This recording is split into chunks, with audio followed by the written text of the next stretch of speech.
Teachers, and you're listening to Show X Live with Ken in a student accommodation all the way in Scotland, and Wayne in his white windowless van? Uh-oh, I better get out of here. Enjoy the show!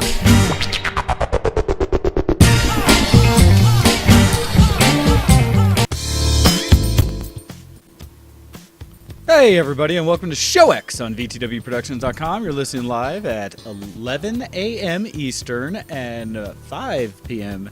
or is it 4 p.m. GMT. It is today an early day on Show X as I have to run away and go up for some training here after the show and needed to make sure that you guys still got content today. I say that, and I expect today to be a very lonely live episode, as I will be surprised if anyone's actually on listening to me as I do this. But that's alright. I will still go through, and figure out how it's going on, regardless of that. And so, this week, unfortunately, again, joined not by Ken. Ken is away in Geneva visiting his family. And so I hope he is out having a great time. I've seen some photos he's posted already on social media, and it looks like he is having fun. So good time to him. Can't wait till we can hear back and hear how everything has gone for him. Awesome. All right, so let's see. It is worth noting there are some birthdays to talk to. One, my friend Rebecca just celebrated her birthday this last week. Big props to her, as well as today, one of my old friends, Paul. Happy birthday to you, sir. You taught me many things at where we worked and got me into the jobs and stuff I do today. So much thanks and happy birthday to you, Paul. All right. So with that, and I did post out, but I doubt anybody was up early enough to catch the messages, unless they were up late last night to see that we were going early today. So if you do come on, look forward to seeing you. If not, I understand. Anyhow, so let's kick in and talk about some of the things I've been up to this week with a little bit Dysfunctional deviations. So this week in Dysfunctional Deviations, I want to start off by talking about an adventure. So this last week, I had hinted at it at the last show, that we were doing plans to do kind of a last minute or very short notice of essentially trip down to experience some cool things in New Mexico. So Monday evening after work, a group of us got together, my cosplay group, and all hopped into two vehicles to caravan down to New Mexico. Our whole purpose of doing so was to go visit the St. James Tea Room. This is a tea room that Zenko from Zenkaku Cosplay has worked at or been around and been a part of for about a decade, and still works for now remotely. And so she wanted to go down to check out the theme they were doing this month, this last month, which is wizards. And so they are a really nice tea room. It's one that I've actually come to find out that more people I know have been to and know of than I would have expected. But it's a very nice, fancy experience, and the link for people to check out is stjamestearoom.com, all one word, so stjamestearoom.com, and they're in Albuquerque, New Mexico, but it is a very fancy tea experience.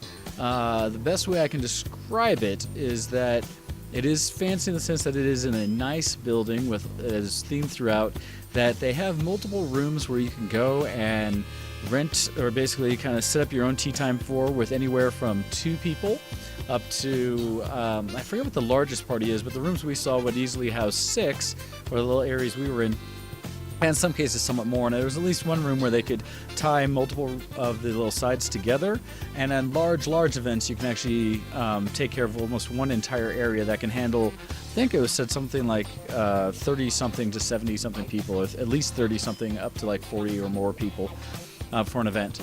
And in this, what's really neat is this is all very high tea, old-fashioned, and both the decor and the means at which you're going to experience all fit that kind of theme of being very high-end and very fancy and nice just experience.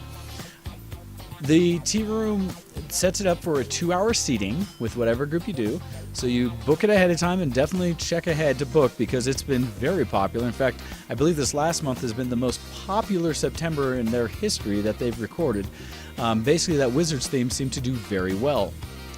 With it, we, of course, my group, so it was my entire Tales cosplay group, went and dressed to the part. We all wore essentially Harry Potter themed magical clothing. I went proudly representing Slytherin, as is my case. And I think we had all of the houses represented there. I think all of our people kind of go the entire gambit of the Harry Potter houses, as well as even the Pottermore US ones. Although I forget what everyone else's are of those. I was disappointed, and actually reminds me I need to go find it in my car because it blends too well with the seat that I had specifically for this purpose went through and printed out a wand on my 3D printer, which I then promptly forgot to bring down with me. So there's that. Anyhow, the tea room itself, we dressed up nicely, and when you first arrive, it's a beautiful outside area, and it's out, what I want to say, slightly west in Albuquerque, kind of northwest side, not too far up there, but northwest side. And you show up, and it's a larger building, but when you first get there, you're not sure what to expect. Outside, like much things in New Mexico, is a big adobe building. But as you walk around they have a outdoor area that's really, really nice and pleasant, with some verandas and stuff around and some water features and things. And then you walk into the actual tea room in the main front area of the gift shop, and they greet you right up front, just, welcome and, check in with your party and that you're there. And then you get to browse through the gift shop and kind of walk through with, of course, everything tea related that you could want, as well as just some really cool knickknacks and things around. Very fancy. Seating occurs, and they take you in, sit everybody and walk you to the rooms that you have. And again, all these different rooms are themed. We happen to take place in the author's area in the library, and I think the room we were in specifically, start with a B. I want to say it was like the Bigsby room or something to that effect.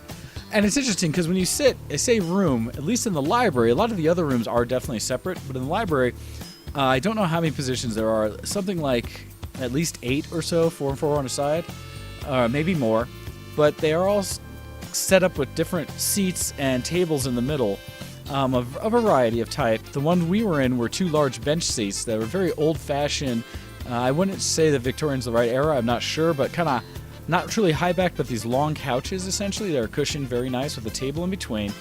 And so you get seated, and then, and there's people in other areas around you, but as you seat, then what they do is they draw these curtains around your group such that you're essentially alone.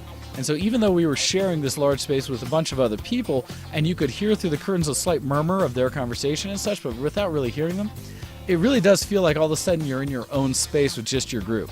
So they section you off, they cover you with the curtains, and then your server, and I don't know how many servers they have, but it really felt as though our server was just ours. I know that's not the case.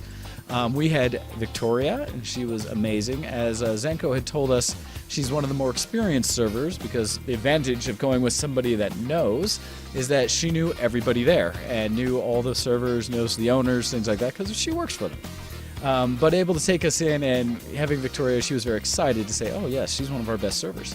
And came in, sat us, and then what's great is they do explanation of the whole theme, and they do it very in character, the whole script essentially of what they're trying to say about, and welcome to this magical experience where we celebrate wizards and magic and everything like this. And to do this, we have 3 teas that we are they were featuring, and they do this for each menu in each month. Menus switch each month, and the themes switch each month. You can go on the website and look ahead as to what the next themes are and menus. But then we go, and as we're seated, they brought out I think right away they brought out the first tea that they would. And I do not recall, I'd have to go check what the menu was, what the 3 teas we had were, unfortunately. One of the beautiful advantages of being able to hang out with Zenko a lot is that I get a lot of really nice tea. And so sometimes it's hard for me to remember where and which I have teas, because I think almost all of her teas come from the tea room. So I know I had tried at least one of them prior, up here, just in running around with them, but in this case, I know there were at least 1, if not 2, that I hadn't had. So first one comes out, tea, and admittedly, the settings they have in front of you are just beautiful. The table is already set with really nice tea sets of what seem in many cases to be porcelain, things like that, but just really nice fancy sets that you would not want to just take out for any occasion. These are definitely up and delicate and nice. Everything, the saucers with teacups and the plates and everything. Also on the table for the tea, they have a nice heavy cream and a bowl of sugar cubes, both brown and white sugar cubes, as well as another bowl of like light crystals. Well, not crystal. How do I say? It was almost like long little tendrils of sugar that were almost like the size of sprinkles that were all clear. Just really neat setup where all there are ways that you could serve and do your own things to flavor it. Trying to think what else was on the table itself. But the whole place setting out there for all of the courses you're going to have, because this isn't just drinking tea. At the St. James Tea Room, it's also experiencing tea and, I would say crumpets, but that's not accurate, but various foods as well. And so after they'd served the initial round of tea and pour everyone, they bring out a tray that is 3 levels high of plates that have different types of food on each tray. And the way it's set up to be a 3-course experience where for each course you get a different tea, and then each plate in that tray is a different course. Starting with the top, which was savories, breads and some meat type things.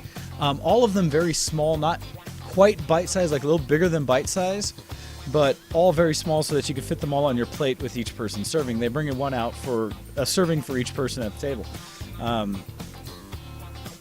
With ours, I know we had like cucumber type sandwiches, as well as a little meat thing that one of our cosplay members that described as being very much like a gyoza or something if you're in Japan. And I unfortunately had finished mine before she mentioned that. She and Zenko agreed that, oh yeah, when you say it, it does taste like that. Some other savories and things like that. The next plate down was the bread menu, which really only consisted of 2 breads. One was a denser bread that had chocolate chips in it. The other one was kind of a light biscuit type bread, almost not like a buttermilk biscuit, but light like that. The real selling point of the second dish, or the second part of it with the breads, is that they came with toppings that were spreads. And I cannot remember, almost for the life of me, the 2 other spreads, but there were 2 types of spreads that were both like a sweet buttery spread. But the third was like a lemon, almost custard or torte type of topping / spread that really, to me, made it.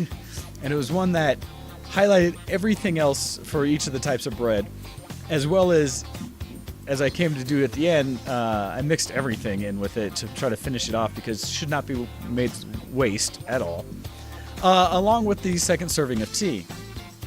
And it's interesting is even though everything was fairly light and small for the size of what was being served, it's still quite filling and scrumptious, and had been warned by Zenko that most people by the end of the bread phase, the second course, are pretty much done or full to the point where they need some time to digest, talk, and things like that. And while I was very hungry, because admittedly in doing this whole process I had taken a hiatus from my keto diet that I've been working on, knowing that the tea room was going to be nothing but carbs. And so I had what many people call a cheat day. In this case, it was just a matter of I just enjoyed it that day and really took my time to not worry about my calories, worry about what I was eating for carbs, and just said, this day is going to hurt, I'm going to gain weight, oh well. So accepted. And so I'm enjoying the heck out of all this. In fact, I think in anticipation, one of the members looked over at me and joked, as I admittedly had basically tears welling in my eyes because of how great everything smelled and how lovely the presentation of it all was. So that I was just kind of sitting there like, oh God, this is going to be amazing. I cannot wait. And so in anticipation of all of that, yes, I pretty much had tears in eyes as everything was served. But made it through the bread course, and as well as helped finish some of the savories, and I think even some of the bread from some of the other people that we had. Because again, should not go to waste. This food was amazing, and therefore should all be consumed down to the crumbs. But finished up the bread serving, and then got served our last tea, as well as then the finals, which was desserts. And for the desserts, I recall 3 primarily. One was like a small, almost chocolate brownie pie or something. Not really gotta say, it wasn't truly a brownie. It was more like a chocolate pie of some sort that had more of a dark chocolate feel to it, but it was a light little thing, because that one took me a minute to eat. But also had a small bread scone type of thing that was really tasty, flaky and such, and also a little dish or bowl of a strawberry shortcake with whipped cream on it. And all in just like little tiny shot servings. It was really delicate and light. But by the time finishing all that, we were stuffed. Just stuffed. And what else to be said about that? The part of the experience of that is, like I said, the servers explain everything it is you're having and really give it a nice time. And you just really take your time and enjoy the food and the tea. And the seatings are all 2-hour seatings, which you'd think for what I've described for eating and drinking would be more than enough time, plenty. I will say it is very perfectly timed. Because while we did finish ahead, and I want to say had about 15 or 20 minutes afterwards when we were pretty much done, that we just hung out and chatted, it was appropriate because it allowed us to really enjoy and kind of settle in what we were doing and really just sip on our tea at the end and just really let it kind of wash over us how nice the experience was. And so it never felt rushed. And, it even goes further because the ambiance of the whole experience is wonderful. Partially because Zenko knows everything, and at one point had, I want to say, because we ordered additionally, the drinks. So there was the tea, but they also did a couple infused things. They had, at the beginning, because it was wizardry, it was not quite a butterbeer, but they had two sides. They had like a pumpkin type thing that was sugar encrusted, that was a little shot glass with, that you just sipped, that was so sweet and delicious. But we also ordered along with that a row of hot tea that were their butterbeer themed, which they brought in. And Zenko, to get the attention of our server, which is kind of fun to see, when you finish with a course of the tea, you just tilt the lid up at an angle so that's not resting on, keeping the tea warm, which is a sign to the servers instantly like, oh, you need attention, let me come and get your next tea. In this case, Zenko used it as a way to get the attention of the server and say, actually, we'd like to order the butterbeer tea, and which was fun to see, and it worked really well because as soon as she tilted, Victoria was there instantly. Tori was there like, oh, what do you need? Which was great. And Zenko said she'd learned it from actually watching a guest do it prior and how effective it was. So little hint if you're ever at the St. James Tea Room, way to get your server's attention. Don't abuse it. They're beautiful people and it's a wonderful experience, but a hint. So anyhow, all of that was amazing. We also had advantage that afterwards, when the meal was all finished, we waited a little moment for everything to clear out, and then we wandered a bit as Zenko kind of wanted to take us around and show us the entire tea room and all the other rooms. So that main library, what's really neat about it is themed after various authors and time periods. And the one we were in, like I said, I think the Digsby room, I'm not sure, but the wallpaper against the wall side of it were all pages from books that were of these specific authors. Very neat to see and just really well done. As well as around the rest of that wall kind of had that done as well, but with different authors for different sections. On the other side, they had rooms, I think, housed a few less because a lot of them had like high back chairs in them, as well as a couch, and so I don't think you could have full 6 in there, maybe just 4 or 5. But they had entirely different themes, and all the furniture for each of the little areas was unique. Really, really neat. So it's one of those things, as you go back, you probably want to try a different room every time you go. It's super, super neat. What else with that? And so from there, also some of the other rooms, there was one that was themed very much like a hunting lodge was kind of how it was described. One that looked very much like you're riding on a train or something like that. Just really neat rooms. And so that was a ton of fun and an experience I recommend for everyone. Now, along with that, that was the good. That was the result of the overall trip. There were some other moments there as I kind of worked my way back from that, because we'd gone down Monday, and the adventure side of this is that as we went down, we knew it was going to be a late night. We weren't getting around. We were initially hoping to gather at 6, get out by 7-ish or so. Unfortunately, even that went a little longer than we would have liked, so we didn't get out till about 7:30 or so. But as we headed out, it's not a short drive down to Albuquerque from up in the Denver area, and so it's about a 6.5, 7-hour drive, depending on how you're doing. So we knew we were going to be arriving somewhere around 1, 2 in the morning, depending on how traffic and everything else was, and thankfully traffic was pretty light. So we headed down, we had a convoy, there were 6 of us, and so none of us have a vehicle big enough really to comfortably fit 6 people, and so we went between my car and Zenko Akko's car. And it was fun. Akko came up with a thing. I was a little like, what? But it made sense. It was totally fair of rolling die to see who got seated where. Knowing that Akko and I were driving, and so then who the passengers were going to be. We basically did a high-low. Whoever rolled high, whoever rolled low, and then the passengers would be associated accordingly based on their rolls. So that happened out, and we split up and started heading down. I had to get gas stuff, but I do drive a little faster than Akko, and so eventually caught up with them, although surprisingly a ways in. I only made a few stops on the way through, which none of that really mattered. We were making good time. The part that got more interesting and unfortunate is that as we were heading down and we had gotten past, Sterling or something like that, so we were past Raton and we were into New Mexico, a little ways in, kind of just past the halfway point, we had a bit of calamity. As we were driving down, I had noticed, and I was just in the normal right-hand lane driving down, and not much traffic around. I had noticed real briefly in my lights off to the left side in the faster lane what looked to me like a big tumbleweed. And as you get down there, for anyone who knows in these areas, tumbleweeds are a real thing, and you can experience them, and they blow across the road. So I didn't think much of it other than like, oh, there's a tumbleweed. Thinking that if I'd hit it, it would have splintered and kind of booshed into the air, which will happen. And so I was just like, well, that sucks. I kind of had wished that we had followed one of our members' suggestions and been on like the cell phone or kind of like walkie-talking it between our groups to talk through it. Because it might have been mentioned at that point, but it wasn't. And so as we were continuing on, at this point I was in the lead.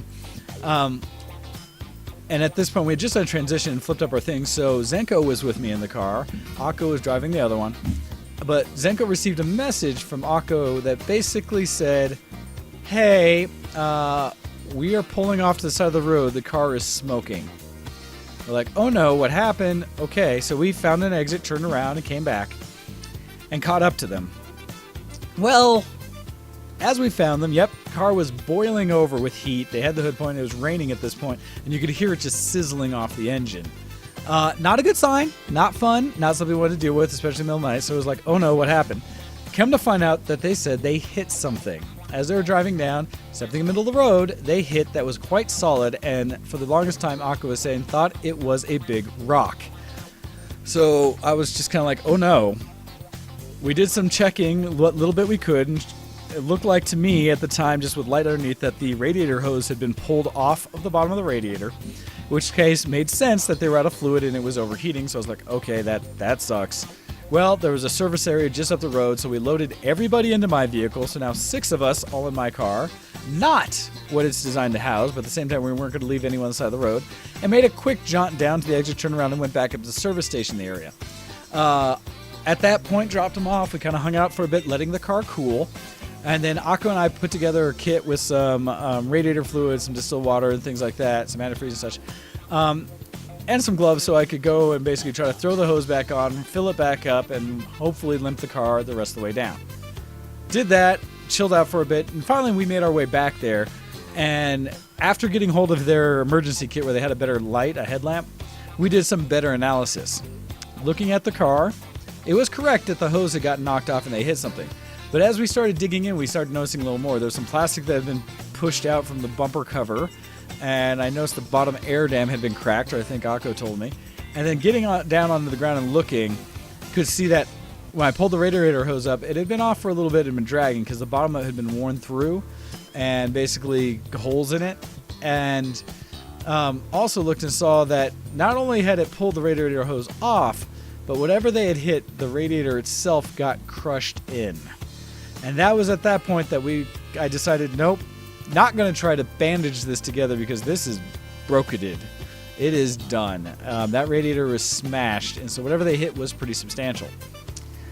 So we made a command decision and decided, nope, I guess that's going to hamper our trip down, but we'll see what we can do. So we talked to their insurance, got things worked out, and got it set up so that they could get it towed down to the service shop.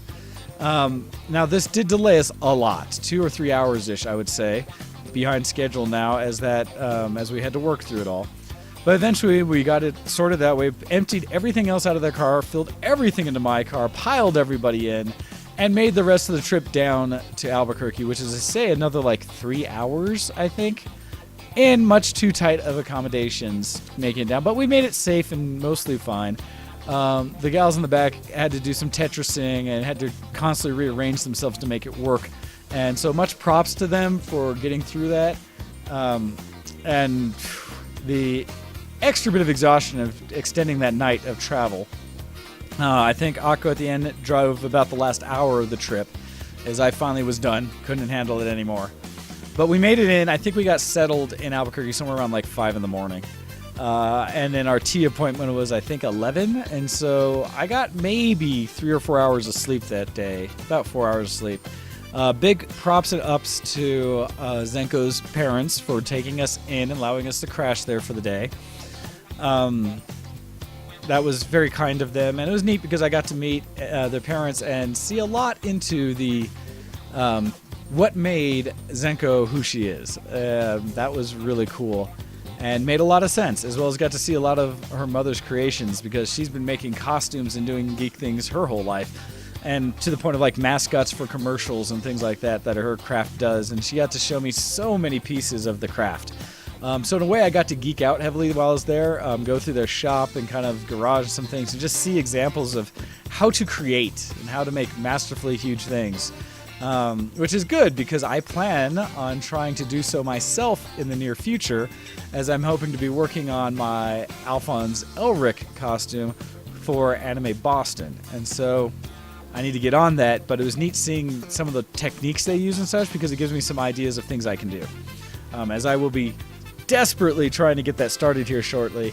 My friend that I've talked to about it, who has recently was out here and then moved out to Boston, who is going to be my Edward, sent me a picture yesterday as well of her in base Edward costume, basically saying, "Your move," showing that she's already ready and I haven't even started.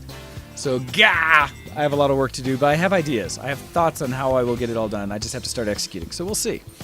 Anyhow, but in doing so, I got to see a ton of examples of some of the craftsmanship and ways to build things that have inspired me and hopefully will help me come up with a means to effectively make a good Alphonse costume, which, I have so many ideas and thoughts and so many hopes to do for that, and I am not stressing, but I'm acutely aware of most of what I'll be doing are new techniques and things I've never managed before. So we'll see how that goes.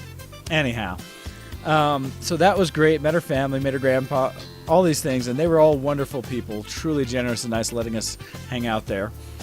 In the end, we got Zenko Akko's car at least sorted to the point where it is being fixed. But in the sense that it's being fixed, there's still some time for the done. The nice thing is they were able to, because they can work remotely, hang out in Albuquerque a little longer, and the rest of us came back up. We had to come back up that afternoon. After tea, we basically hung out at the house for another hour or so-ish, trying to nap, sleep, or something, which didn't really work out. But in doing so, tried to rest enough to then come back because we all had to work the next day. And to make that large journey back that night after tea. So we did. We got huddled all back together. Wished Zenko Akko a happy return and let them know we were there for them as needed. And then started our trek back up to Colorado. This trek, it was a little easier in the sense that we only had the 4 of us in the car, so we fit properly along with our things. But it's still a long trip, and I ended up driving the whole way back. It was nice, though, and we took it not too terribly drastic and hard, where we did stop and try out some other New Mexican cuisine. I had to introduce the gals to Lotta Burger, because that's a New Mexican thing. Now, granted, we were in Las Vegas, and that Lotta Burger was left a little to desire. Would have been nice if they had a little more fresh things, because it wasn't too late when we came through. Oh, well. At least they got a taste, and like some good green chili and things like that. But continued to trek up, and it went well. It was a nice trip back. Thankfully, the company was wonderful. Partner in crime who was sitting next to me introduced me to several musicals. Listened to, I think, the entire Little Mermaid musical soundtrack, which I thought was great. And I am very appreciative when people are more knowledgeable of me and introduce me to a subject or content, especially a musical, because they give me the backstory. Much like how when coming back from Akon with the whole group, or tours, I forget which, Zenko Akko introduced me to Les Mis, which I had never really seen or heard. I had known about because it's classic, everybody knows it, but I myself had not experienced it.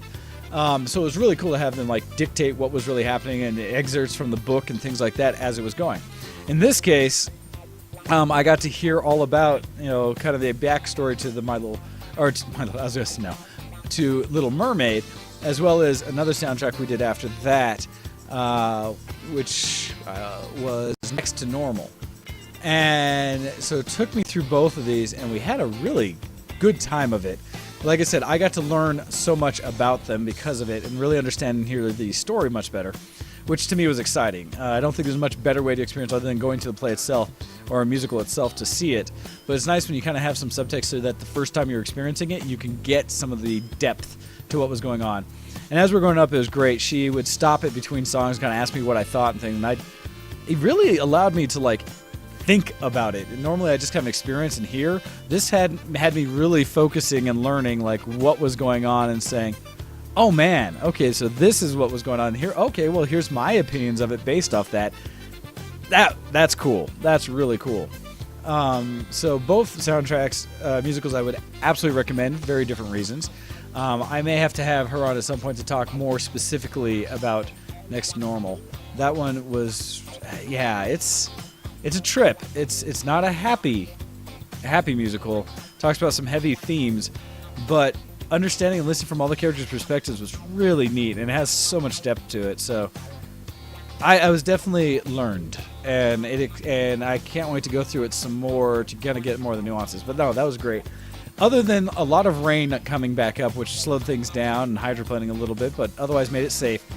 And back in time to drop everyone off. By the time I got home, gosh, it was what was it? I dropped everybody off, and by the time I got back to my house, it was probably 1 a.m, and then my alarm was going off at 5 to get me back up ready for work again. So, yep, that was an adventure. That happened. But it worked out and was great in the long run. So that all worked out. Beyond the tea and that adventure, other things I've done that haven't been geeky this week is I just yesterday had some adventures where went up to the mountains because it is this time of year where the equinox has gone on and it is officially autumn or fall. And at least here in Colorado, that means that we have trees turning. Now, we have mostly pines up in the mountains, but one of the things that we do have that are gorgeous are the aspen trees. And they go from their greens to really bright yellows and reds and such as they get ready to, as fall approaches and before the leaves fall. Well, my friend Shady and his wife really wanted to get family photos, which is, I do photography a little bit, people hear and see. Mostly by request. I tend not to seek out people often. But in this case, they had asked if I would shoot their photos and said, yeah, let's do. So we went on a bit of an adventure out into the mountains yesterday, up towards the area of Conifer, which I had never been. Not a hard drive, about an hour in that we went before we found a state park, a Staunton State Park, I think it was, if I recall it correctly. Aw, why? Sam, you were being so good. My internet starts. We'll see if it continues to choke on me or not, in which case I may have to pause the music and just talk over, because Sam, be nice. But we went up to this park, the both of them and their son, to do the family photos. They dressed very nice and went out, and we got to this park and did some hiking out into it, and it was neat. We could have gone further and gone higher altitude, which would have had the more vibrant colors and more trees changing. But it worked out for us. It was really just Shay's wife really wanted to get some of the aspens. Loves aspen trees. Really wanted some of these for these photos. So as we hiked around and got in, we found some really nice groves. Took some great photos. I'm really excited to edit them up. And working the plus and minus of working with our son, who's 3, and his attention and yet his patience and what they are at a 3-year-old level. But it went well. As we got all together, we got some great photos. There were some teasing and tickling and things I had to do to get him to really open up and smile at times, especially because he got totally enthused with a stick he found that was perfect height for him as a walking stick. But in doing so, he wanted it with him the entire time, and his mother was not so keen on him having it in all the photos. So there were some challenges up in there, but in the end, I think we did well. Aside from the actual photos, which I think were nice, and it was just a beautiful day out, overcast everywhere, great for the lighting, since I like to cheat and not use flashes. But at the end, we stopped for lunch on the way back. It was this tiny little barbecue place that actually was really good. One of these just kind of neat little side of the road, you would never expect it kind of places, really small town. That was really nice. And I wish, oh God, another challenge to the keto that I could have eaten more, because they had a basically all you could eat little sample bar where you could go up and grab little bites of cornbread and baked beans. Oh, if I could have eaten that, I would have crushed that. Anyhow, I still did well. Had some ham and stuff. It was great. But next to it, they had an antique store. And we were kind of done. Had eaten lunch and we're ready to kind of go home. But Shady's wife wanted to check that out. And so I said, yeah, let's give it a shot. And we all took our time and started wandering around this antique store. And it was neat. It's one of those things where it wasn't a big commercial antique store. It was actually one where a lot of the things in there were being housed for people. So I forget, consigned essentially for people for them to help sell as a store from around. And so there were little pockets of different kinds of antiques, and it was really neat to find just a kind of variety of things. I think their son was just all into this little toy tractor truck kind of thing that was there. And we just wandered around, saw all this random things, several of which were really neat. I know that Shady ended up picking up, because he loves the history of and used to play competitively tennis, so he found some old tennis rackets that were very classic, including some old racquetball paddles, basically solid paddles that had holes drilled in them for the airflow so that you could hit the racquetball before they went to strung rackets, much like tennis. They found that. They took home, I think, a vase as well. For me, due to the geekery and cosplay and essentially the influence of others around me who all have these nice types of machines, they had a whole set of this sewing machines from this one gal that apparently I was told by the person running it, owns like a collection of 50 plus sewing machines, and the ones that are consigned to the store are just the ones she's willing to let go. The first one that caught my eye that I really wanted to check out and was excited about was an old Singer sewing machine that was a push pedal activated one that it's not motorized, but it actually has a strap going around from a wheel that as you push the push pedal, it rotates the wheel that causes the wheel on the machine to turn, thus the needle and the advancement working. Old style. I mean, they're out there and you can find them. And it's also built into a table that can be folded up from sewing, where if you pick it up and drop down, you can drop the whole thing underneath, fold over, and have the table get a little smaller. It had drawers in and stuff like that. Really neat setup. Something I was looked at pretty excited and was like, oh, because they also had it set up where the gal who consigns them maintains them all and takes very good care of them. And so all the machines she had there worked flawlessly. This case, a push pedal one that I'd never done before. My mother had an old similar kind of table one, but it was still an electric one. This one was an old manually operated one. And as I manually kicked it, and it had a little piece of fabric in there with the needle to show how well it moved so smooth. It was so clean. I was like, oh, I could see sewing with this. I kind of want to use this. So as I worked with it, I was challenged to not just instantly drop cash and say, nope, need this in my life, because I, one, could not think of where I would put it. I'm here in the basement at the moment. I hope to be moving out of here shortly. Just because it's crafts and everything, you see sewing machines behind me, it's just the open space. This coming with its own table, I was like, I don't know where I'd put it. It's so fancy. So eventually, after looking at it for a long time, walked away. But ended up looking at all the other sewing machines there as well. And they had so much variety, and some brands I did not recognize. Most of them were Singers, and ones that were very tempting to me is they had one Singer that was still plastic but was a portable one, and so it came with the carrying case and everything is designed to be used on the road. How convenient, especially for con life when you need to maybe, I don't know, sew something in your room at the end. Because it seems like every time we get somewhere, there's some other sewing that needs to happen. And some sewing machines are more designed for travel than others, and portability, these ones in particular. There's one next to it that I was really interested in, but I didn't know the brand. It was a nice metal one that was a portable, had the case and everything. And I want to say it was like Ward or something was listed on it, where the Singer was going for about $10 more than this one. I was just kind of like, which do I want? I kind of want one of these portables. That would be so convenient to have for cons. Well, in the end, I didn't choose either of them. Instead, I found off in the corner, and it wasn't nearly as fancy, nearly as much stuff, because even the old Singer one had all the feet for it and stuff, and it was really a good setup for it. And there were two others of those foot pedal ones around the shop. Two of hers and I think one other person's. what I ended up going with, and I did purchase, and is sitting behind me right now and in view, what you can see. That's not my old Brother electronic that I had. This is a electronic one, Motorized.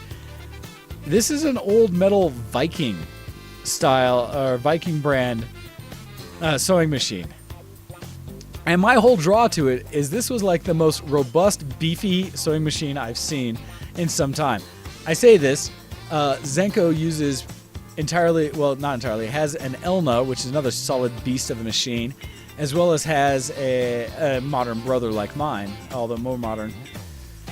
And so, but she always sews and just defaults to this old Elna she has. Well, many of the other cosplayers I know also have similar types of big, heavy metal machines that they use because they're just so solid. They sew very cleanly through so many types of material.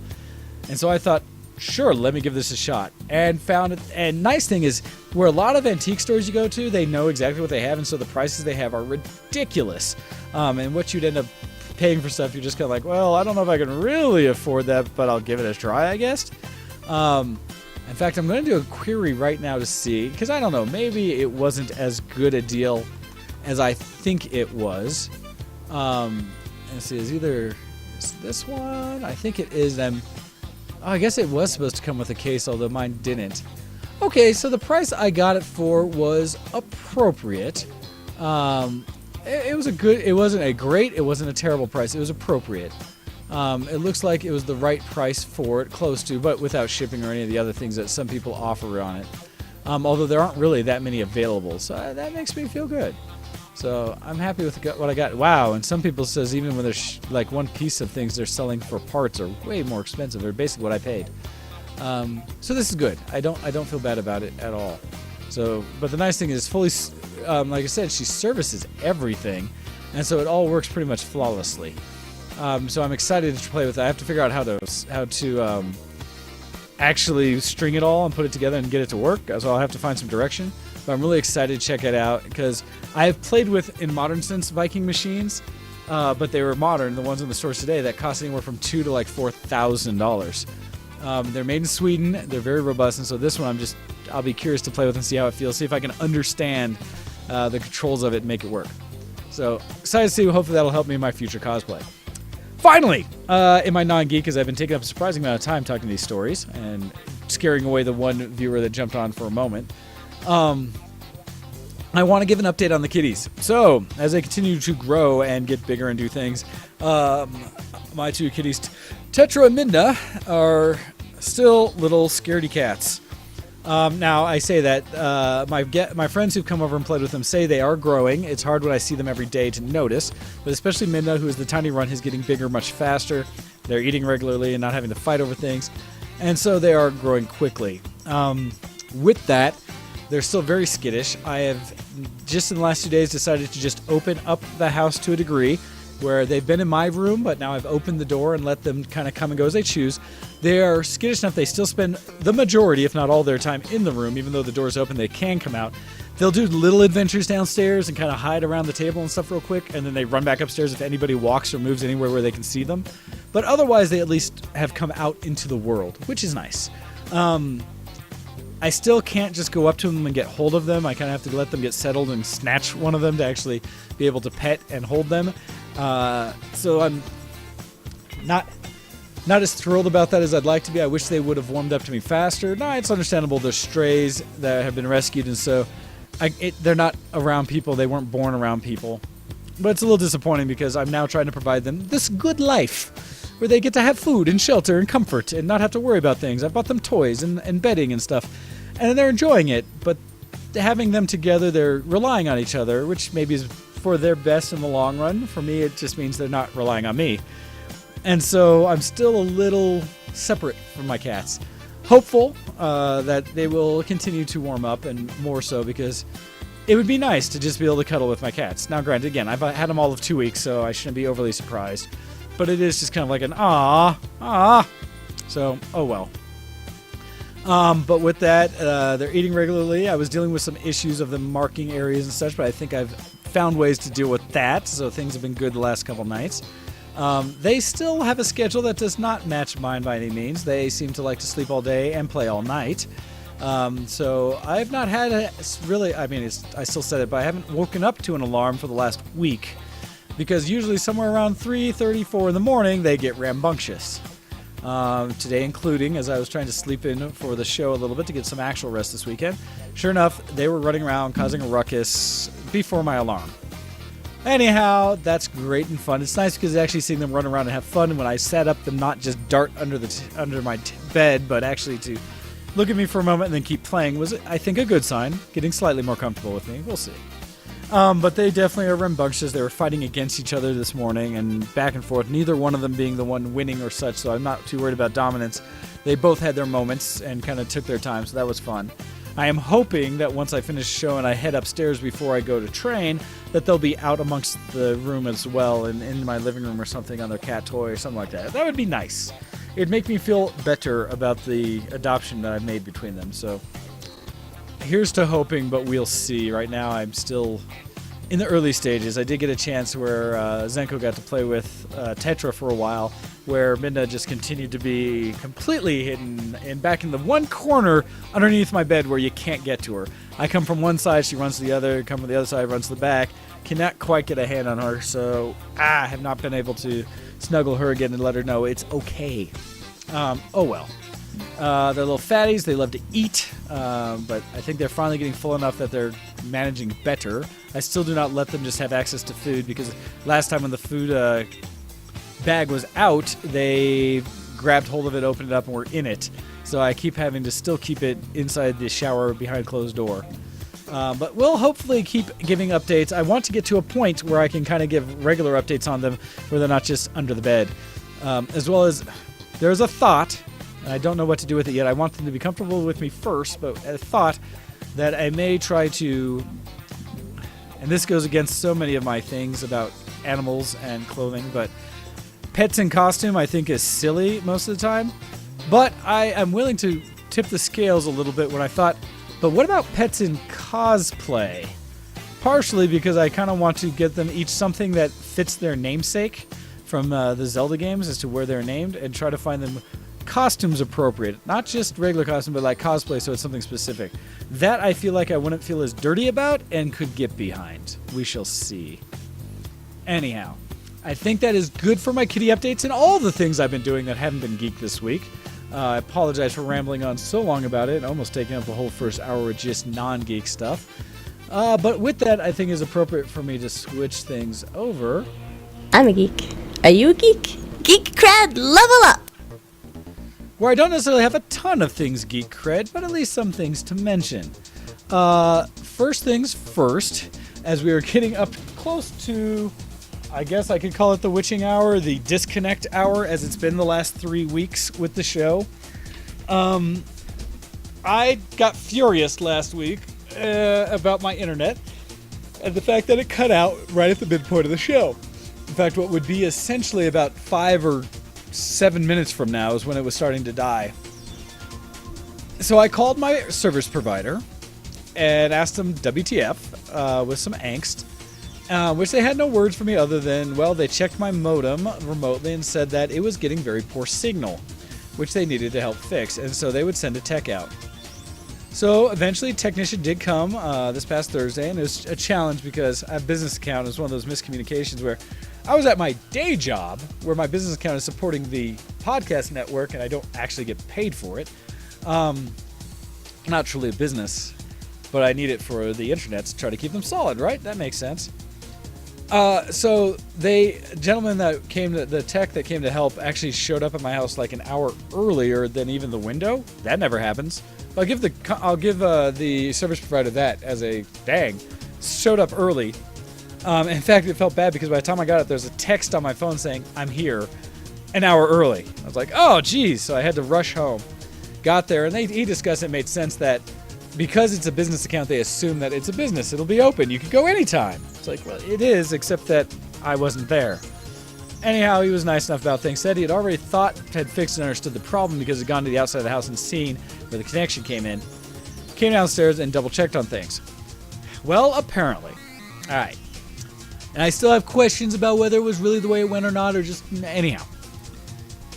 My angst aside, checked my setup and saw, and I admitted to, having the cable part of the cable modem and the network both going through a new surge protector I'd purchased. This in response to when the house got hit by lightning and so many of my things died, and because everything's on ups and surge protectors, I was surprised the thing died. The tech told me, but said that basically the challenge was I had a restrictor put on the outside of my house that was there to block feedback from noise that my house was providing into the network.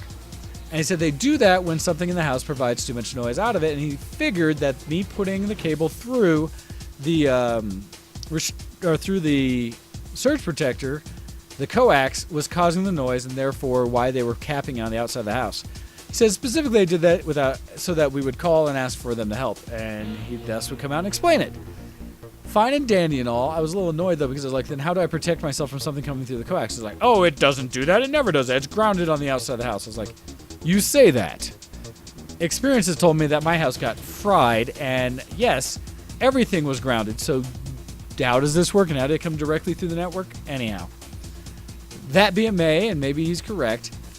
So I now have back where it's sorted through, and so the modem should be getting more than enough strength to hopefully not die and drop on us this hour. If it does, we're going to have some more words with my service provider. So there's that.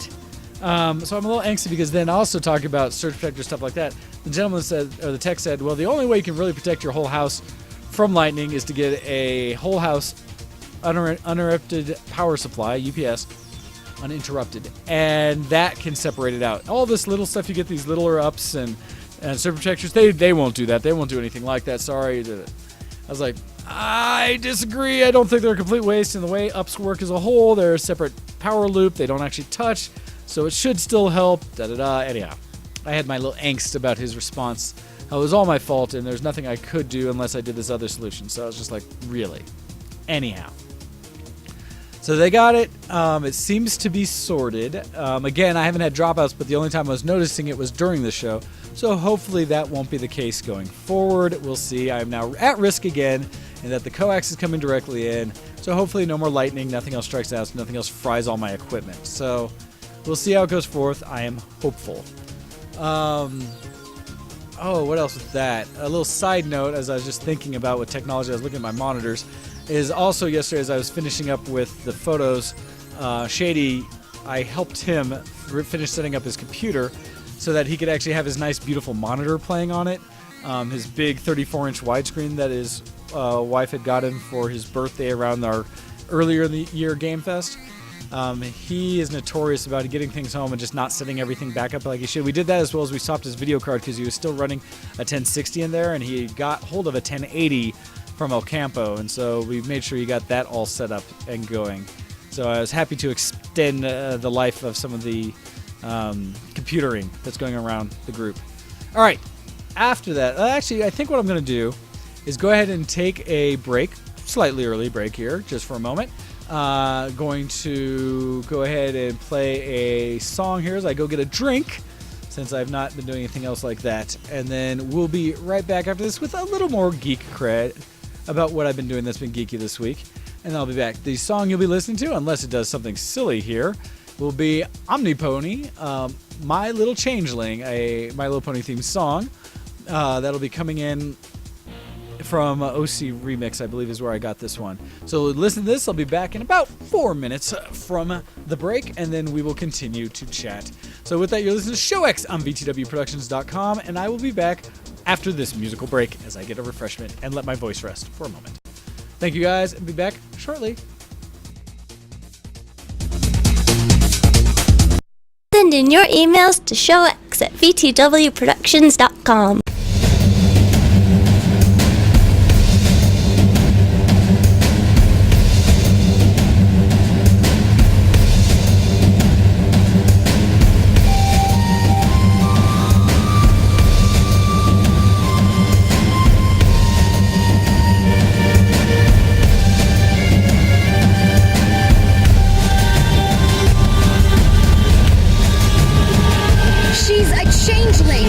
She takes the form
You're listening to Show X on VTWProductions.com.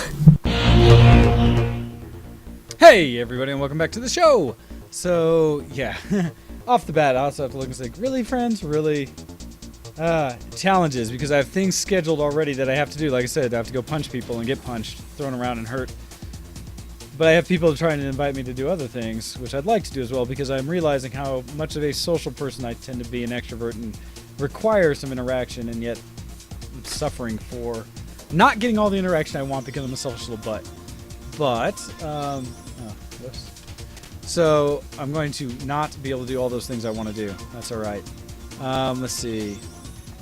So, what else I wanted to talk about with Geek Cred? I want to give a shout out also to Zenko Akko, because they did come and help me with my social time yesterday. As I was realizing that I could have gone to a convention going on this weekend. I maybe should have. I am missing that I didn't, but I think I needed to stay at home and do some of the other things I planned, like shoot photos and actually take care of my house. I'm starting decorating for Halloween, stuff like that. And so there's a lot of things I really need to do. It means that I am not hanging out with one of my favorite people like I wanted to, but I also think that person needed a break from me because I can be a little bit much, I assume. But in doing so, they did come by for a bit and actually hung out, and I got to introduce Zenko. Akko had already seen and talked about it to Zenko before, the movie John Wick, which I've talked about in the past. It's a Keanu Reeves movie, and it's actually one of the best ones I think he's been in. So action, so good. But I wanted to bring it up in general to say that we watched it to preempt and prep them for eventually watching John Wick 2, which is equally awesome. So they hung out with me. We did that. We watched some anime, as we do. They were introducing me to, oh gosh, I forget the name of it, but we watched a couple episodes. It's a school life one. Oh, it's Real Life. Yes, that was it. Real Life. Which at first when they mentioned, I got all not angry, but gave them a look, little side glances. I thought they were saying ReZero. ReZero, very different than Real Life. Real Life is an interesting concept. Real Life starts out with a NEET, which is in Japan, one of these people that is gone past school life, but really hasn't done anything with their life. So it doesn't really maintain a good job, do anything else with it, and so they're NEETs. They're basically useless people, according to Japan. And so one of this gentleman who's 27 years old, hasn't maintained a regular job, and his parents just cut him off from funding, saying, nope, you failed your last interview, that just happened, you're done. And the crux of where this story goes is that a person mysteriously shows up right next to him, like as he's on his way home and suffering, and explains to him exactly his woes, saying, yes, you are so-and-so, and this is your problem. It says, you don't have a job, you have no money, you've been cut off. Would you be interested in an experiment that we're hosting called Relife? If you take part in this experiment, we will take care of all of your expenses for the next year. And afterwards, you may even end up with a job. And it's kind of a, oh, really? And so, in doing so, they're like, yeah, sure, I'll do it. He's drunk at the time, doesn't really realize it, gives him a pill. At which point, when he wakes up, he sees himself in the mirror and freaks out because he now looks the age of 17. As it goes forward, the mysterious man shows up at the door and says, yes, the Relife program is to reintroduce and rehabilitate NEETs like you, to introduce you to the work or into school again, to kind of take you back to where you were, and really for us to observe you and see how it goes to go back through school for a year after you've been out for a length of time, in this case, a decade almost. And so he now looks 10 years younger, is enrolled in a class, and goes to school in this. And it's an interesting concept in that he's 27 years old, and they basically do talk to it where he is still 27, even though he looks 10 years younger. And his body is still 27, and so there's little things that still gets him in trouble with trying to do things. But just his whole interaction with the social structure and the school structure of being a high schooler at 10 years later. It's funny. It's well set up. I already enjoy most all of the characters they've introduced. And this, I mean, it's got that little edge of it being somewhat fantasy in that somebody can take a pill and look younger. But beyond that, it is grounded in, yep, this is what's happening in regular everyday. And so it's an interesting story about how high school life is, but from the perspective of someone older, someone who's been there, which is, I think, really, really brilliant and entertaining. And so we went through, 2 or 3 episodes of that before I passed out. And it was just, I'm done. I can't do any more. It's too late. But that was real fun. I can't wait to go through more of that. And as well as I continue to watch Dog Days, because as I had learned after last week, I thought I had finished it. I was like, hey, I finished the season. This is wonderful and cute and great, and that was a good time. And I cut it off my list on Crunchyroll, my queue right away. I was like, oh, okay, I'm done. That was great, and I should find another anime. Then some reason I had a little inkling in the back of my head. It's like, well, I never really checked to see if there were other seasons. I just assumed it's a new one that's been out, and I'm usually close enough that it should be fine. I go and look, and sure enough, season 2's on there as well. So I'm now having to backtrack and make sure, nope, I need to finish all of Dog Days before continuing on to my next anime. So doing that, as well as there's so many I need to go back and see again. Code Geass is one that I just keep seeing pop up. Like, I still haven't finished that. I'll never watch the first season. I thought it was done. So many of those. So anyhow. So introduced to Relife now, which looks great. Dog Days is still cute and fun. Enjoying the second season of that going forward. I'm about finished with the 3rd book of the Dresden Files. This one was what? Ghost Stories? I have to look up the title again.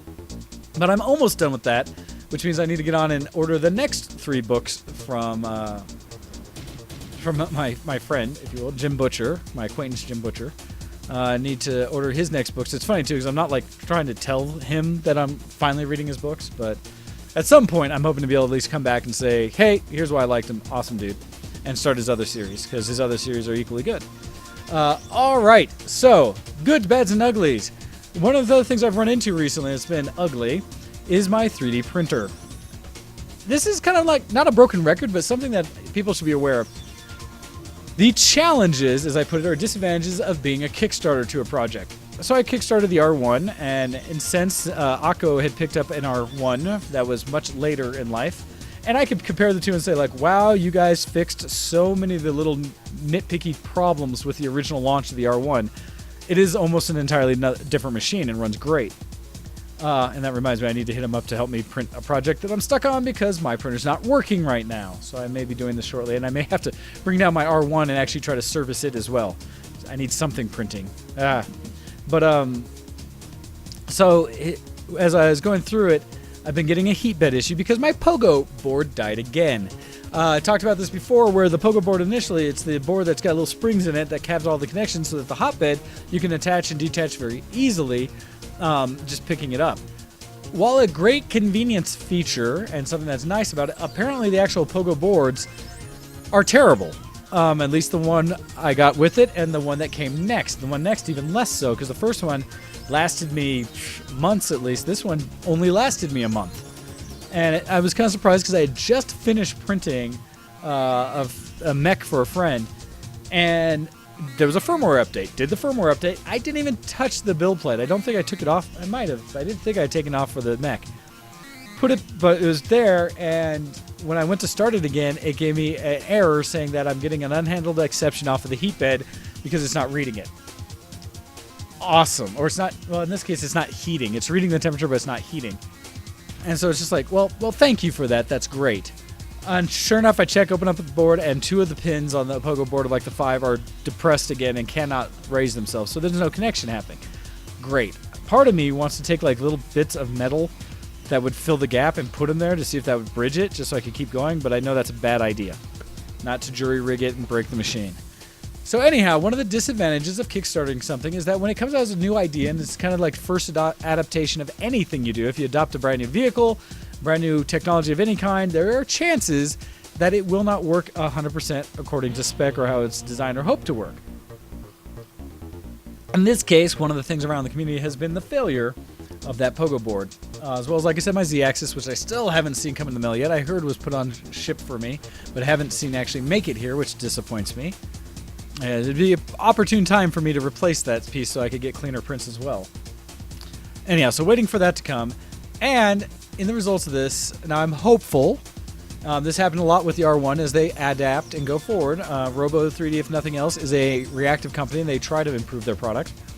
They already emailed me back saying that they have a fix in work that is not another Pogo board, because I did kind of respond somewhat snarky saying, hey, could you send me another one? In fact, hey, could I buy 2 or 3 at this point so that I have one available when I know it's going to fail again? And the response being, well, no, because we have gone to a new design that we think will solve the problem. And so apparently they've changed the actual base of it in some way. I don't know. I haven't seen pictures or anything. I need to go to the forums and see if they discuss it there. But they said within the week-ish they would have this out. In the meantime, I am trying, because I have a project I'm supposed to be printing up right now, to not jury rig, but go through. And the old ones with matter control is a lot easier to do. And I don't know if it's a Cura issue or something, but I keep getting this unhandled exception error for the temperature. And I wonder if I could tell the program to skip it. Matter controls seem to have a little more direct access and controls of things, where the not the Cura itself, but Octoprint is a web-based one that works and tugs in, but isn't necessarily as direct access. So whatever it is, I turned off the heat bed completely, told it to don't heat up the heat bed, just do 0, do a cold bed. It's still trying to, or something, or maybe it's reading the ambient temperature, I'm not sure. But whatever it is, it's coming back with an error saying that it can't do the process and thus it won't print. And I don't know how to get to force past that. So I may try to run a USB cable over there and direct connect it to my computer to see if I can't use matter control to force it to print. That would help. The same thing I used to do with my R1. And so I should bring that down as well and kind of connect it to and see if I can't force the things to start printing and being good again. So that's in my near future, because I definitely need to get the project done. And thankfully, and I'll probably have to start hitting them up, Akko has offered up his services with his printers as well to kind of help me do this. So we shall see. But yeah, I need to get that going soon. The gentleman needs it in like 2 weeks latest, and I don't know how I'm going to manage it at this point. It sucks. So I need to send them the design anyways, and then see if I can get it done. All right. Probably pay him back because he bought me filament, and I'm stuck. So that's annoying as all get out. Nothing like spending $1,500 on product and have it down more than it's up. Well, in this case, it hasn't been yet. My R1 had. My R2 has still been up more than it's been down, but it's getting annoying. Anyhow, so there's that. Next! So I have played some games this week. I wish I could say more. Things I've been a part of and playing with. Recently on the Microsoft Network, Forza 7 has been released, new racing game. In fact, 2 racing games have come out, both Forza 7 and Project Cars 2, both of which I really am interested in. Project Cars, I love the look and feel of it, and it should work with my VR, my computer, and be amazing. Forza 7, where I played 6 on my computer, it was gorgeous. 7, the demo's out. I haven't looked for it on the computer. I don't know if I can on the computer. I think it is there, but it takes like 20 gigs. I don't know if I have space for that at the moment. I did download it on my Xbox One because I figured I have an Xbox One. Why not use it some? Other than Rock Band, and that's it. So I got hold of it, downloaded it, and played it real quick. It's a real limited demo. It has 3 cars you can race on 3 different tracks. One of them I did enjoy was the truck racing, so semi-trucks, which was cool. It was really great. My challenge, and this keeps bugging me, is that at least on the Xbox One S that I have, I feel as though the machine is garbage, is too lightweight, is underpowered, and just really annoys me. I get hold of their new premier racing game, Forza 7, at least the demo, and while it ran fine, I was basically underwhelmed with the overall feel of it on the Xbox. And it bothers me because when I played Forza 6 on my PC, it went so well. It worked so great. It was smooth and flawless and fast as all get out. And so I feel like, again, and the only reason it will matter is if I do buy it, thankfully with the Microsoft Windows 10 store, anything of these new games they have are cross-platform. If you buy it for the Xbox One or the PC, you get it for both. And so part of me is like, well, that's cool because I will probably maybe still buy it. I'm kind of on the fence between the two. I didn't put enough time into Project Cars the first, but it was gorgeous. I enjoyed it. So Project Cars 2, I'm still curious about. And I haven't had a Forza since 4, I think, that I really played. And so I'm kind of on the fence, but I kind of want both. Project Cars because I think it'll be a prettier game and have more cool tracks and stuff. Forza being a bigger franchise, and granted most of these are liveries or versions of cars, advertised like 700 cars, where Project Cars is like 190-ish or 100 something. And so there's a difference there, and I don't know how significant it is, but I do like having a wide variety of basically street cars that I can play with that are like real cars on the road today and some historical, which I feel like I will get more of out of Forza than I would Project Cars. Both of them I would play on my PC. Both of them I could probably play with my G27 steering wheel, which would be fun. But Project Cars I'm pretty sure will support VR right out of the box, no problem. I can have my Oculus. So I'm trying to figure out which to do. But like I said, playing the demo, it was quick, fun. I do not know why the demo is basically 20 gigs as download because it's all of 3 tracks and 3 cars. That made no sense to me. I still think programmers are just getting lazy with that, but it was there and something. So we'll see how it goes forward. I'm kind of curious for you guys. One of the things I do like, at least with the Xbox, that you don't get enough on PC is that you can get demos. And I'm still a big fan of demos because I think that's one of the better ways to choose whether you're going to play something or not, and really own it, than just going at it and just hoping that when you purchase it, it's going to be worthwhile and then maybe returning it if you hate it. So I am a fan of demos, and so I was happy to try this one out. So we'll see how that goes forward. But I am curious on everyone else, like your thoughts on demos and such and where that's going. And have you tried any of these out? Another one that's going on right now that I haven't checked part of, but like Pause is giving them some response, and a lot of my PC friends have been playing, is the new Call of Duty World War II, the demo for that. I've heard some mixed reviews. It's pretty, that the single player campaign looks like it'll be really good. But, oh, I'm sorry I didn't see that hit. Hey, Grayfield, thank you. Yes, sorry that I did mention it, but people were running around, so I'm glad that you joined. Sorry, it took me a minute to notice you were there, as I've been staring into my monitor alone here for the past hour plus. But with that World War II, I've also heard that the netcode and the multiplayer side of it's been kind of a pain. And so I've been, like I said, hearing mixed reviews, and so I'm kind of curious to hear feedback from everyone else who's been playing it, as I have not. What else has been going on? There have been updates to 7 Days to Die that my cousin and brother and others have been playing a lot of. Another geek thing that I did do, as I'm still talking games and such, I finally sat down and played another round of Dungeons & Dragons with my group. We got together at our friend Nellie Mae's house and hosted with Forrest, which was great. Did really well, except also found that I apparently need, in the campaign we're playing, several of us need a dice tower to roll our dice, because apparently rolling out of my own hands, I am terrible and cannot hit anything to save my life. But using a piece of, in this case, cardboard as an intermediary step to bounce it back and forth apparently ups my luck significantly.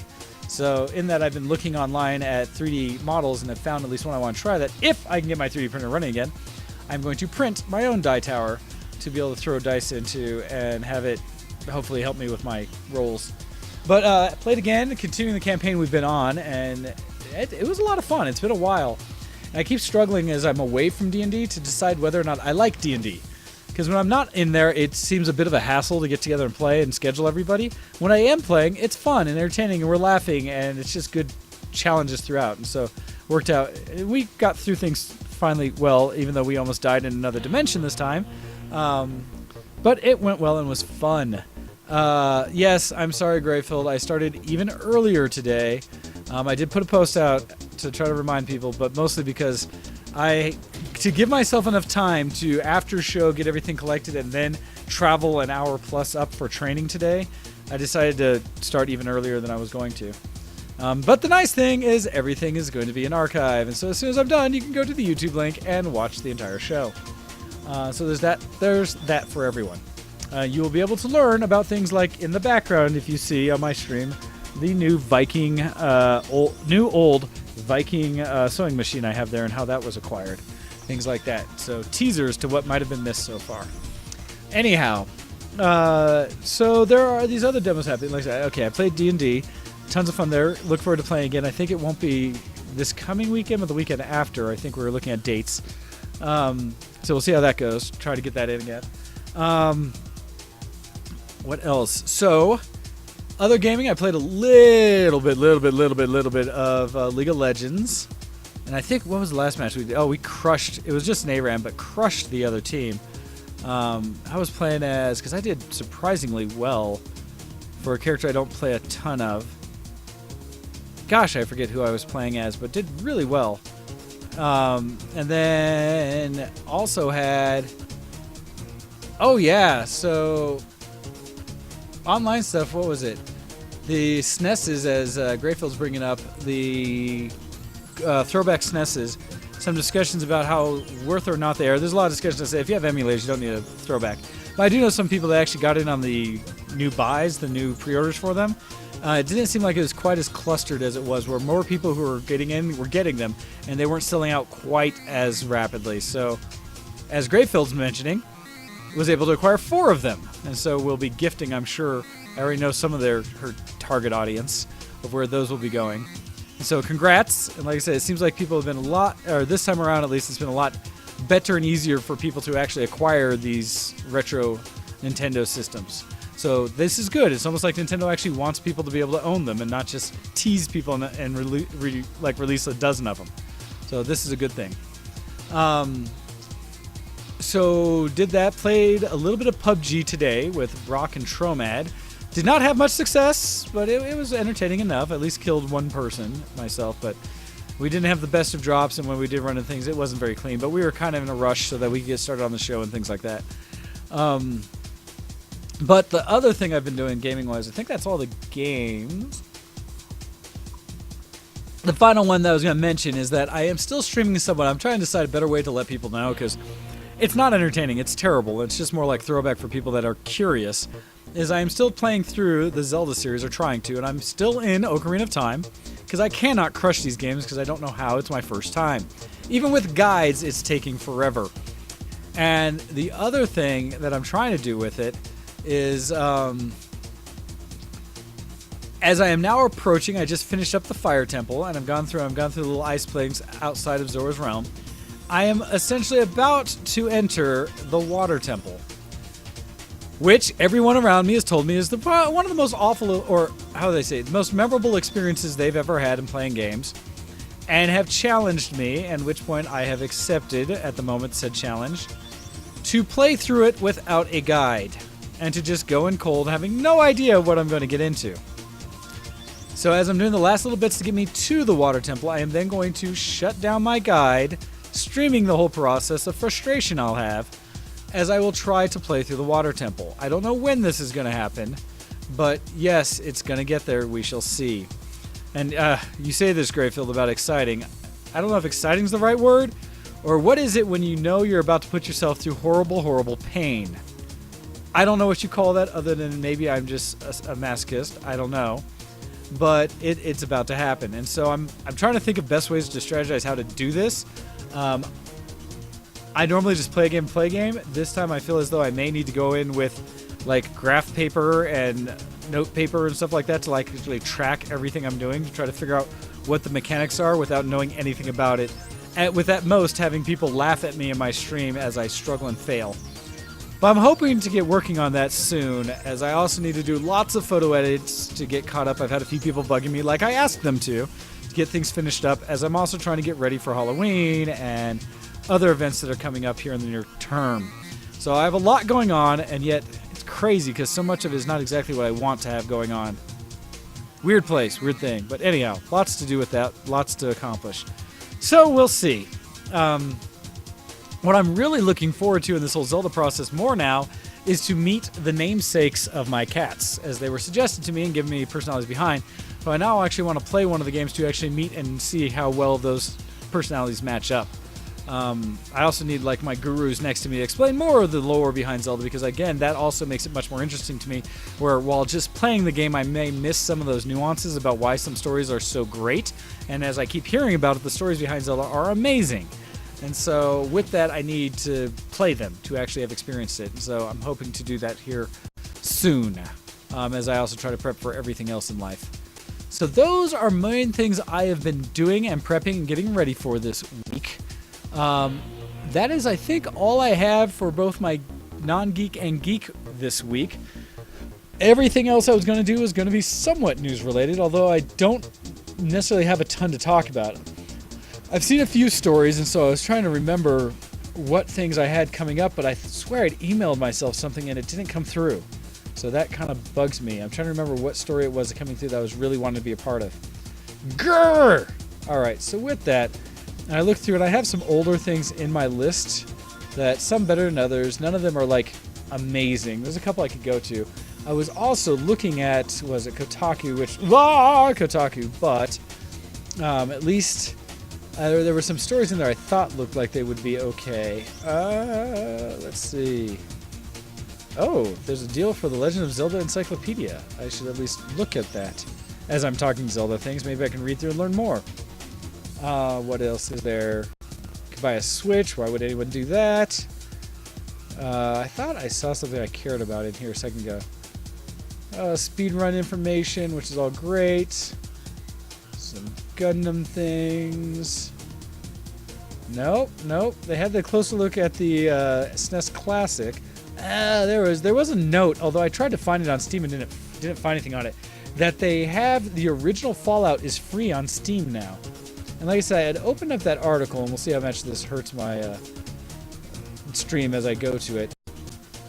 But this one says, and let's see, I'll be curious to see if this actually works or not, because I did not, when I tried to click on it before, I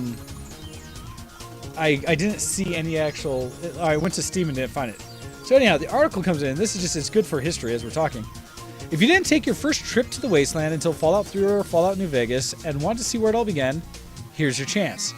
For the next slightly more than 24 hours, oh, you see, that means it's probably already gone. Yeah, that was Friday. Oh, you suck. You suck. That somehow they had Fallout for free on Steam and I missed it, so never mind. I'll just walk away from this. Oh, you butts. So I missed that one. This challenge of trying to do things fast and not quite catching it. So that's annoying. Boo. But as I was looking, the Legend of Zelda Encyclopedia, well, I don't know, I guess it's on sale for actually a good amount off. For $24 right now on Amazon Prime. Interesting. Oh, is this a pre-order? So it says this and this. Oh, God. Oh, so that's for next year. It's not available till next year. Gotcha. Okay. That's what was happening. That's what I was wondering. I was like, is this the new one coming out? It is. It's not the old art book or anything like that. This is the new one. Got it. Okay. Now I understand why I was looking at this like, I don't understand. Okay, better. So anyhow, news off Kotaku. Thank you for not thanking you butts. Anyhow, back to their news. Star Fox 2, I don't care. Mario Brothers stuff, review. See, Kotaku, you failed me. What else can I go to? Can I go to Gamasutra? What do you guys have in here? Wow, their site's a mess. There's stuff everywhere. I just want news, man. I just want to know what's going on in gaming this week. I know for us, we're leading up to and getting ready for DreamHack in a couple weeks. Now it's October, and it's this month. We're going to have DreamHack, not the last weekend, but getting there. And so that's going to be happening soonish. We have, I think, 6 or 7 VTW going that I know for sure. I thought there were a few others. All trying to sit together, all trying to wear jerseys, and hopefully make a strong showing for that would be nice. Although I don't think any of us are good enough gamers to actually win any tournaments or such, but we want to at least show out for everyone that we're doing great. Sad because I won't have anything exciting to debut or show there, like off my rig or anything like that. Oh, hey. Hi there, Geekoscope, as it is apparently now time. Actually, it is, and I was totally trying to do that. Technology, news, and more today on the Geekoscope. I say that as I'm still hunting for any news that's worth talking about, unfortunately. Which I know there's stuff out there, I just may have missed it all this week in gaming. So that's no fun. Oh well, let's see. Aw, Greyfield is celebrating Copy's 11th birthday today, playing WoW. So that is very nice. Yeah, after the show, as I'm supposed to be driving up to go train, I got a notice from El Campo saying, hey, it's his brother's birthday today. People should come join. And I'm just like, really? Really? Why do you say these things the day of? This helps nobody. This makes it hard for everyone. So there's that. Let's see. Other than people are talking about World War II Call of Duty, people are talking about Destiny 2. Apparently, they're about to switch over Pokemon Go's legendaries. If you're still playing Pokemon Go, that has changed over. Let's see. What else is on there? Like I said, PUBG news, but nothing special on it. Yeah, so this sounds like a slow week in gaming news. Oh, another thing I did see that I hadn't talked to is, back in my Geek Cred a little bit, was just in general news, that Blade Runner, the new movie that's coming out that I'm very excited for. It looks amazing. The Ridley Scott film from '82 is being made now as time frame where the original was 2019. This one is 2049, 30 years later. And go figure, the movie's coming out 30 years later. It's wonderful how they do that. There was an anime that actually is on Crunchyroll that's put out called Blade Runner 2022. And this is an in-between kind of quick 10-minute short that tells a story about the world and basically is prepping for the release of the actual movie. I throw it out there as kind of cool news just in the sense that how neat is it that a company is using another medium, in this case anime, to help advertise something they're doing in a movie. They did something similar with the Animatrix back in the day when they were going through the Matrix series to kind of help fill out some of those things. But in this case, it's something that I don't know if anybody was really knew was happening, but it does fill in some backstory to where we're going to start Blade Runner 2049, which I think is pretty darn cool. Also, as we enter into October, at least one note of news to put out for people is that there are more free games coming to various systems. And so it talks about it, and this is coming from GameSpot. It says, October is almost here, and that means we'll soon have a new selection of free PlayStation Plus games to download. Is this only PlayStation? I think so. Yes, it is. All right. It says it's an impressive one thanks to its headliner. For those who have PlayStation, here you go. Metal Gear Solid 5, The Phantom Pain. Plus, subscribers with a PS4 will be able to grab Phantom Pain during the month of October following its predecessor, Ground Zeroes, which was a plus freebie back in June of 2015. Also, appropriate for Halloween, PS4 owners will be able to get Amnesia Collection, both Amnesia The Dark Descent and A Machine for Pigs. And thanks to Crossbuy, those on a PS4 will get a total of 4 games. Both Vita titles, Hue and Skyforce Anniversary. That can be played on the handheld or PS4. PS3 owners get a bonus as Skyforce supports cross-buy with other consoles as well. That joins Hustle Kings and Monster Jam Battlegrounds as standard PS3 games for the month. So that is always cool to hear. I mean, one of the few perks and advantages to having a Plus account, just like having an Xbox account. And I thought they had a list there as well. Here it is. So the free games for Xbox this month, let's see, is Xbox One has Gone Home for the month, and the Turing Test, and Oxenfree. Now each of those are basically for, what, a month-ish, or finishing up in the month? And then 360 has Rayman 3 HD and Medal of Honor Airborne. Still something where it's cool because they let you play the games for basically a month, I think is how it works, and then they they take the license back, which is kind of annoying to me because I don't have enough time to play all the games. So at least there's some there and then some more free ones out there.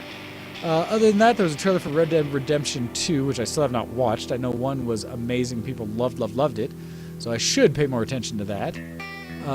What else? Talks about the Zelda Encyclopedia that'll be coming out, which is now what came through on that pre-order list. What else is in here? There's not a whole bunch more.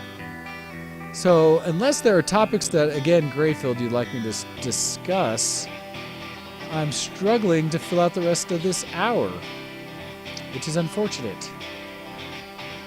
Grr. So no, I don't know what else to bring up. That's all there. So that might be it for this week. I may have to end things a little early as I am about done with all the things I have to discuss. All I can assume after this is that, people play video games and have fun. I am tapped. All right, so no, that was all fine about Nintendo. I just don't have anything relevant to say other than I'm getting ready for my crawl through the water temple, but that's still a little ways off. So with that in mind, I made it most of the way through the show, especially as a solo show again this week. I've had several as Ken has been gallivanting around. Hopefully we'll get him set up in such a way he can stream to YouTube at least and continue doing shows when I'm away, as I will have some days coming up where I'll be busy.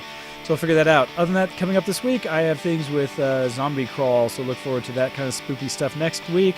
As well as some meeting up with old friends, hopefully working on car things, stuff like that outside of the regular geek stuff that I do. So with that, it is time for me to close things up, end the show, and get ready to go get punched and beat up and things like that. Maybe make enough of a stop by to at least wish El Campo's brother a happy birthday on my way out for things. So thank you, especially Grayfield, for actually tuning in early to check out part of the show. Feel free to listen to the archives and come back with things, as well as to email into the show at showx@vtwproductions.com. That additionally gives me more content to reach back to, and I'd love to talk about the things you want me to talk about. I, too, can be a trained monkey. You can tell me the things that are interesting, and I'll research, find it out, and do more. So with that, hopefully this next weekend we'll be at full strength again with Ken coming back. I also do need to pimp out the art contest. This month's art contest, which, as I will look at again, the themes, because thankfully I've been taking some photos, so hopefully I can play with this. The terms experimental, Halloween, first attempt, fireworks, algorithm, and the quote, the whole is greater than the sum of its parts from Aristotle. So please jump into those. We don't have any entries in currently. We do run these long, but Ken and I know Ken's been doing a ton of different photography, so I look forward to a lot from him in this month's contest, or this next one. But with that, it is time for us to go, and time for me to not accept all of these darn spam bots that are trying to get access to our network. Why? Why do you people do this? I am not going to let you in. You are not real people. Anyhow, reject all that. So, that's our contest. That's what's going in. And yes, you can definitely do some of those pictures copy. So with that, you've been listening to ShowX on VTWProductions.com, an early show this week so that you get a show while I still have to run away and do other things. I apologize to those who didn't get the messages and come on late looking for me. Please catch the archive. So thank you, Grayfield, for joining, and thank you, everyone, for listening to the show when you do. I love it, and we'll catch you again another time. So with that, you've been listening to ShowX on VTWProductions.com, and we will catch you again in the future. Bye, everybody.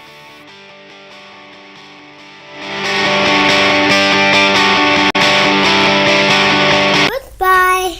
See you in the next zombie. Good night.